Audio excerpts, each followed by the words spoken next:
ओम नमः शिवाय। हर हर महादेव। आप सभी को राधे राधे। आज हम सोमवार की व्रत कथा सुनेंगे। सोमवार का व्रत भगवान शिव को समर्पित माना जाता है और इस दिन भगवान शिव की पूजा विधिवत की जाती है।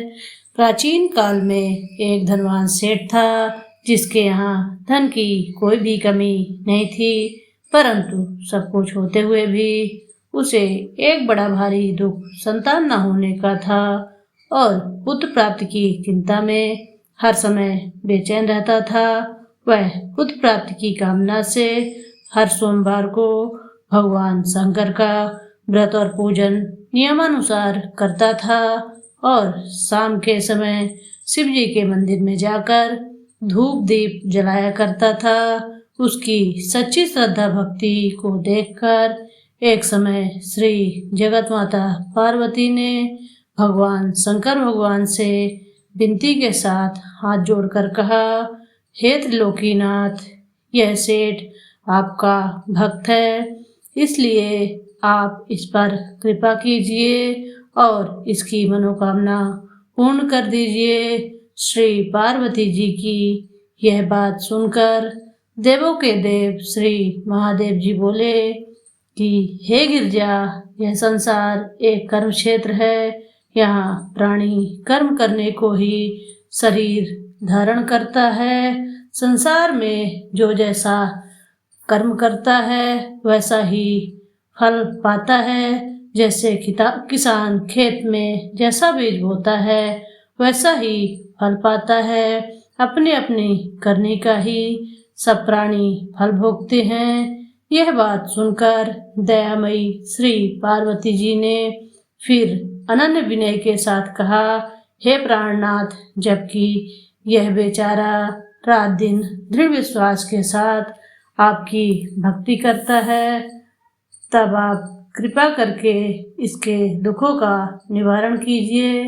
आप तो दया करने वाले हैं, इस पर दया आपको अवश्य करनी चाहिए। श्री गिरजा भवानी के इस प्रकार आग्रह करने पर श्री शिवजी महाराज बोले, हे पार्वती, वैसे तो इसको किसी प्रकार की कोई कमी नहीं है, केवल एक पुत्र का अभाव है। सो ये पुत्र प्राप्ति की चिंता में रात दिन दुखी रहता है। इसके भाग्य में कोई पुत्र नहीं है, फिर भी मैं इसकी श्रद्धा को देखकर और आपके आग्रह पर इसको पुत्र प्राप्ति का वरदान देता हूँ, परंतु वह पुत्र केवल 12 वर्षों तक ही जीवित रहेगा। इसके पश्चात वह मृत्यु को प्राप्त हो जाएगा। सो हे पार्वती जी, इससे अधिक मैं इसके लिए और कुछ भी नहीं कर सकता। शिवजी महाराज और पार्वती जी की ये सब बातें वो सेठ भी पूजा करते हुए सुन रहा था। इस बात से उसे ना तो कोई प्रसन्नता हुई और ना ही कोई दुख हुआ। वह उसी प्रकार प्रत्येक सोमवार को शिवजी महाराज का व्रत व पूजन करता रहा। इस प्रकार करते करते बहुत दिन व्यतीत हो गए। तब शिव जी की कृपा से उस सेठ की स्त्री गर्भवती हुई और 10वें महीने में उसने अत्यंत सुंदर बालक को जन्म दिया। सेठ के घर में बहुत खुशी मनाई गई, परंतु सेठ को उसकी केवल 12 वर्ष की आयु को जानकर कोई प्रसन्नता नहीं हुई और न ही उसने यह भेद किसी के सामने प्रकट किया। इस प्रकार प्यार दुलार में वह सुंदर बालक 11 वर्ष का हो गया। तब उस बालक की माता ने अपने पतिदेव से कहा कि हे प्राणनाथ, अब हमारा लल्ला सयाना हो गया है, किसी सुंदर गुणयुक्त कन्या से इसका विवाह रचा देना चाहिए। इस पर सेठ ने कहा कि अभी इसका विवाह नहीं करूँगा, क्योंकि मैं इसे काशी जी पढ़ने को भेजना चाहता हूँ। इतना कहकर सेठ ने उस बालक के मामा को बुला लिया और उसे बहुत सा धन देकर कहा कि तुम इसे पढ़ने के लिए काशी जी ले जाओ।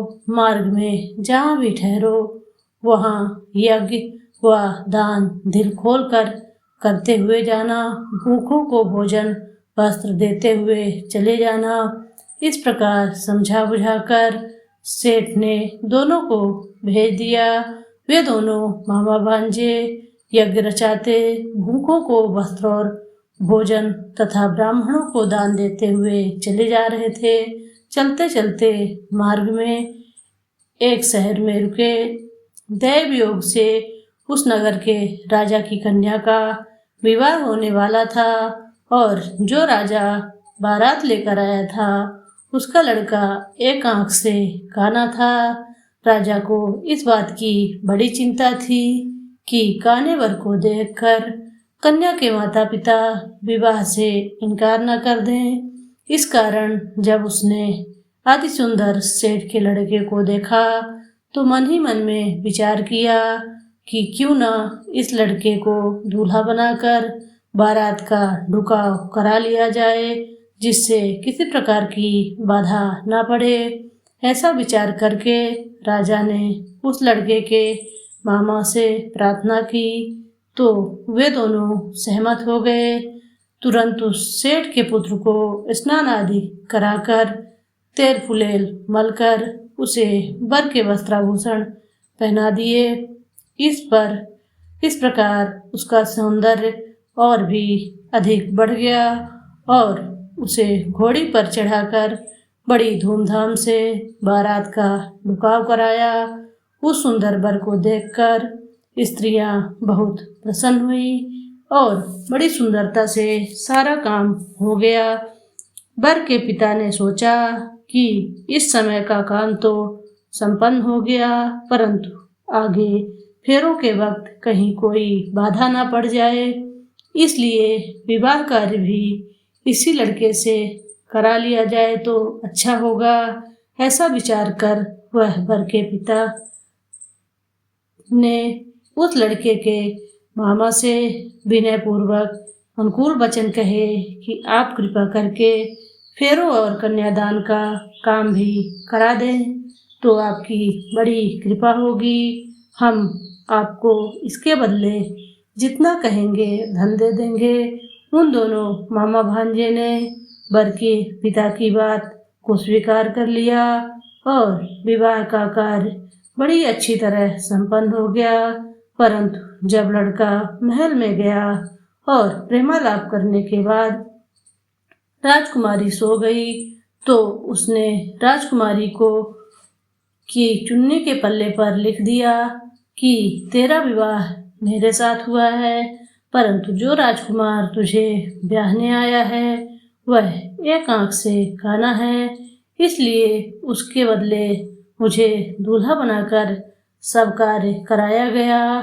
अब तुझे उसी के साथ भेजा जाएगा और मैं काशी जी को पढ़ने जा रहा हूँ। यह बात लिखकर सेठ का पुत्र तो चला गया और जब राजकुमारी सोते से उठी तो अपने चुन्नी के पल्ले पर यह बात लिखी देखी तो उसने काने राजकुमार के साथ जाने से इनकार कर दिया और साफ कह दिया कि यह मेरा पति नहीं है। मेरा विवाह जिसके साथ हुआ है वह तो काशी जी पढ़ने गया है। यह रहस्य जानकर राजकुमारी के माता पिता ने राजकुमारी को विदा नहीं किया और बारात को खाली ही लौटना पड़ा। बारात के लौट जाने के पश्चात राजकुमारी ने ब्रह्मचर्य व्रत के साथ साथ सोमवार का व्रत करना शुरू कर दिया। उधर सेठ का लड़का अपने मामा के साथ काशी जी में पहुंचकर विद्या अध्ययन कर नित्य प्रति यज्ञ करता और याचकों तथा ब्राह्मणों को दान देता। इस प्रकार उस लड़के की आयु 12 वर्ष की हो गई। तब एक दिन उन्होंने यज्ञ रचा रखा था कि उस लड़के ने अपने मामा से कहा, आज मेरी तबीयत बहुत खराब है। यह सुनकर उसके मामा ने भीतर लेटकर आराम करने को कहा। मामा की आज्ञा को पाकर सेठ का लड़का अंदर जाकर सो गया और सोते सोते ही उसके प्राण निकल गए। थोड़ी देर के बाद जब उसके मामा ने देखा तो उसे मरा हुआ पाया। यह देखकर उसे बहुत दुख हुआ। फिर उसने सोचा कि यदि इस समय रोना पीटना किया तो यज्ञ अधूरा रह जाएगा। उसने धैर्य धारण कर यज्ञ को संपूर्ण कराया और ब्राह्मणों को भोजन वस्त्र व दान देकर विदा कर दिया। यज्ञ में सब देवताओं सहित शिव पार्वती जी भी आए हुए थे। माता पार्वती ने तमाम हाल जानकर और सुंदर गुणयुक्त सेठ के पुत्र को मरा हुआ देखकर शिव जी से कहा, हे प्रभु, यह तो उसी सेठ का पुत्र है जो कि आपके वरदान से हुआ था। पार्वती जी की यह बात सुनकर शिव जी ने कहा, हे पार्वती, इसकी आयु इतनी ही थी, सो ये भोग चुका है। तब पार्वती जी बोली कि हे प्रभु जी, यज्ञ में समस्त देवताओं सहित आपने जो यज्ञ को ग्रहण किया है वे सभी निषेध हो गए, क्योंकि यह यज्ञ के समय से ही मरा पड़ा है, इसलिए आपको इसे जीवन देना चाहिए। दूसरा, एक अबला के साथ इसका विवाह हुआ है और वह आज तक आपका व्रत व पूजन प्रत्येक सोमवार को करती है। उसकी आत्मा की पुकार को भी आप स्वयं जानते हैं, क्योंकि आप समदर्शी हैं। तीसरा, इस लड़के का पिता प्रत्येक सोमवार को आपका व्रत और पूजन कर रहा है। क्या वह आपका परम भक्त इसका मरना सुनकर दुख नहीं पाएगा? सो हे प्रभु, आप कृपा करके इसे जीवन दान दीजिए। इस प्रकार पार्वती जी के बार बार आग्रह करने पर शिव जी ने उसको जीवन दान दे दिया।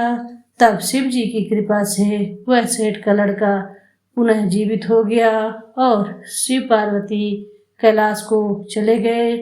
अब वह लड़का और उसका मामा प्रसन्नचित होकर उसी प्रकार यज्ञ करते कराते हुए अपने घर को लौटे और उसी नगर में आए जहाँ उसका विवाह हुआ था। वहाँ पर जब उन्होंने नगर में यज्ञ आरंभ कराया तो खबर पाते ही राजा रानी उस सेठ के लड़के को पहचान कर उसे राजमहल में ले गए और वहाँ उनकी बहुत खातिरदारी की। इसके बाद बहुत सारा धन दे दास दासियों सहित अपने लड़की और जमाता को विदा किया। अब वे सब उसी प्रकार यज्ञ रचाते हुए अपने नगर में आ गए।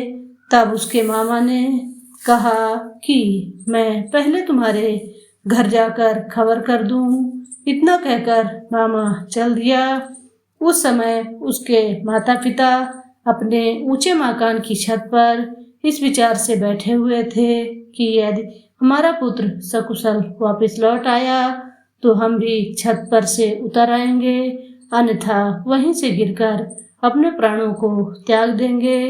उसी समय लड़के के मामा ने आकर यह समाचार दिया कि आपका पुत्र सकुशल है और वापस आ रहा है, परंतु उनको विश्वास नहीं आ रहा था। तब लड़के के मामा ने शपथ पूर्वक तमाम बीता हुआ हाल सुनाया और कहा कि आपका पुत्र राजा की लड़की से विवाह करके अनेक दास दासियों सहित राजकुमारी को लेकर आ रहा है। तब तो सेठ बहुत प्रसन्न हुआ और खुशी खुशी उनका स्वागत किया। फिर उसके बाद सभी आनंद व प्रसन्नता के साथ रहने लगे। इसी प्रकार जो कोई सोमवार के व्रत को धारण करेगा अथवा इस पुण्य प्रदान करने वाली कथा को पढ़ेगा या सुनेगा, उसके सब दुख दारिद्र नष्ट हो जाएंगे और उसकी सब मनोकामनाएं पूर्ण होंगी। इसमें तनिक भी संदेह नहीं है।